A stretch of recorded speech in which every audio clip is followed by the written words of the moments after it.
The Supreme Court of Ohio ruled 3 1948 easements allow Ohio Edison to remove vegetation from under its power lines by using herbicides, despite the objections of Harrison County landowners who opposed the spraying.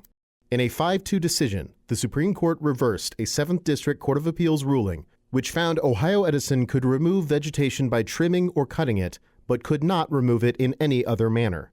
We're reading an easement here, a private contract between parties where in 1948 or 47, the landman would have come along and said, hey, we're from the Friendly Public Utility Company. We're going to put in an easement. We're going to come in, we're going to trim, we're going to cut, and then we're going to remove the stuff off your lawn. Writing for the court majority, Justice Michael P. Donnelly explained at issue in the case was the easement's wording giving Ohio Edison the right to trim, cut, and remove at any and all times such trees, limbs, underbrush, or other obstructions to maintain its transmission lines.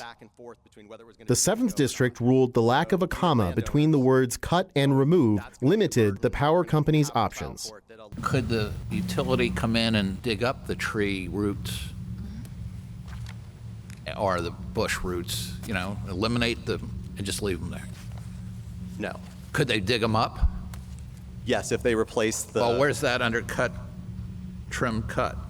The easement's purpose is to permit the removal of vegetation and other obstructions from the property that may interfere with or endanger Ohio Edison's infrastructure or operations. And herbicides are a modern invention that promotes that purpose, he wrote.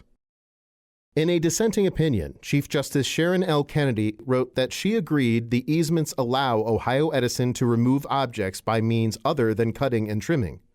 However, herbicides do not remove vegetation, she stated, and the company is not authorized by the easements to use herbicides. Citing the testimony of power company vegetation management officials, herbicides prevent the regrowth of trees and brush, but inhibiting regrowth of vegetation is not the same thing as removing it, she stated. The court remanded the case to the Harrison County Trial Court to issue a judgment in favor of Ohio Edison.